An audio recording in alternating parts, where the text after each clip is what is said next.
بسم اللہ الرحمن الرحیم۔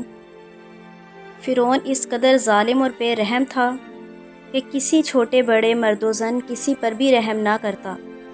فرعون نے اپنے محل میں اپنی بیٹیوں کے بناؤ سنگار کے لیے مخصوص عورتیں رکھی تھیں، جن میں حضرت حزقیل علیہ السلام کی زوجہ بھی تھی۔ حضرت حزقیل علیہ السلام اس وقت تک حضرت موسیٰ علیہ السلام کی جانشینی اور عہدہ نبوت پر فائز نہیں ہوئے تھے اور ایک عام مومن کی حیثیت سے زندگی بسر کر رہے تھے کہ آپ کی زوجہ جنہوں نے اپنا ایمان پوشیدہ رکھا ہوا تھا، ایک دن وہ محل میں فرعون کی بیٹی کا بناؤ سنگار کر رہی تھی کہ اچانک ان کے ہاتھ سے کنگا گر گیا اور انہوں نے عادتاً بسم اللہ کہا۔ فرعون کی بیٹی نے کہا، کیا اس کلمے سے مراد میرا باپ ہے؟ زوجہ حزقیل نے کہا، نہیں، بلکہ اس سے مراد میرا، تمہارا اور تمہارے باپ کا پروردگار ہے۔ فرعون کی بیٹی نے کہا، میں جا کر اپنے باپ کو بتاؤں گی۔ زوجہ حزقیل نے کہا، جاؤ بتا دو، مجھے کوئی ڈر نہیں۔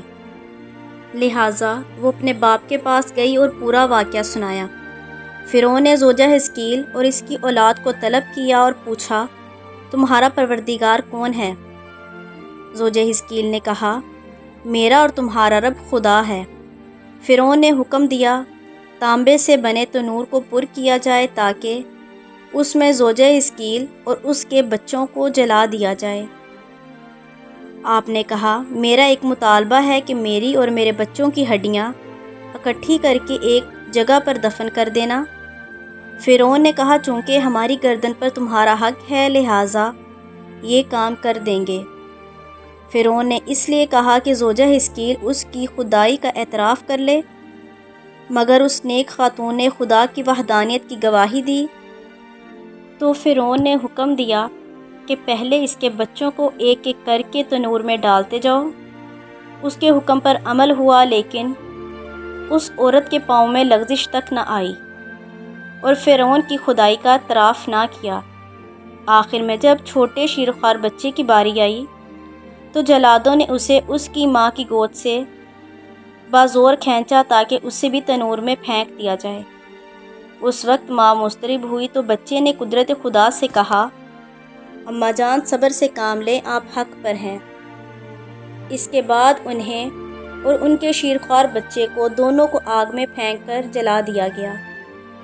رسول پاک صلی اللہ علیہ وآلہ وسلم نے اس جان سوز واقعے کو نقل کرنے کے بعد فرمایا کہ میں نے آسمان پر شب معراج کی رات نہایت اچھی خوشبو سونگھی۔ میں نے حضرت جبرائیل علیہ السلام سے پوچھا، یہ خوشبو کس کی ہے؟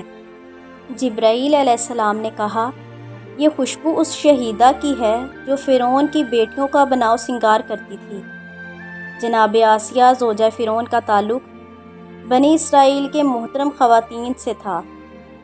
وہ مخفی طور پر خدائے حقیقی کی عبادت کرتی تھیں۔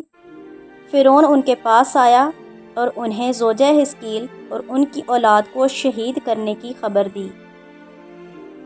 حضرت آسیہ نے کہا، افسوس ہے تم پر، اے فرعون، کون سی چیز باعث بنی ہے کہ تم خدا کے مقابلے میں اس قدر جرت مند اور گستاخ ہو گئے ہو؟ فرعون نے کہا، گویا تم بھی اس خاتون کی طرح پاگل اور دیوانی ہو گئی ہو۔ حضرت آسیہ نے کہا، میں دیوانی نہیں ہوں، بلکہ میں خدائے حقیقی پر یقین رکھتی ہوں کہ وہ میرا، تمہارا اور پوری کائنات کا خدا ہے۔ فرعون نے حضرت آسیہ کی والدہ کو بلا کر کہا، تمہاری بیٹی پاگل ہو گئی ہے۔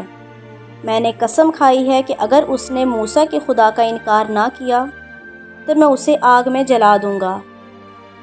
والدہ آسیہ نے تنہائی میں اپنی بیٹی سے بات کی کہ اپنی زندگی مت گنواؤ اور اپنے شوہر سے صلح کر لو، لیکن جناب آسیہ نے اپنی ماں کی باتوں کی پرواہ نہ کرتے ہوئے کہا کہ میں ہرگز خداوند متعال سے انکار نہیں کروں گی۔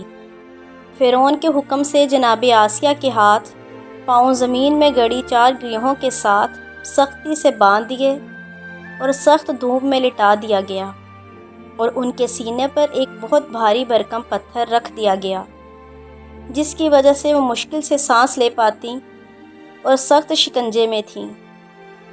حضرت موسیٰ علیہ السلام ان کے قریب سے گزرے تو انہوں نے اپنی انگلیاں ہلا کر حضرت موسیٰ علیہ السلام سے مدد طلب کی۔ حضرت موسیٰ علیہ السلام نے ان کے لیے دعا کی۔ اس دعا کی برکت سے ان کا درد ختم ہو گیا اور انہوں نے خدا کی طرف متوجہ ہو کر عرض کی، اے خدا، بہشت میں اپنے پاس میرے لیے ایک گھر بنا دے۔ اللہ تعالیٰ نے ان پر وحی بھیجی کہ اپنا سر اوپر اٹھاؤ۔ انہوں نے اپنا سر اوپر اٹھایا تو بہشت میں اپنے لیے مختلف نعمتوں سے مزین ایک گھر دیکھا تو مسکرا دیں۔ فرعون نے کہا، اس عورت کی دیوانگی تو دیکھو، اتنے سخت شکنجے میں بھی مسکرا رہی ہے، اور انہیں مزید اذیتیں دی کہ آخر کار آپ کی روح پرواز کر گئی۔ اگر آپ کو یہ ویڈیو اچھی لگے تو چینل کو سبسکرائب کر دیں اور بیل آئیکن کو پریس کر دیں تاکہ ہر نئی آنے والی ویڈیو کا نوٹیفیکیشن آپ کو مل سکے۔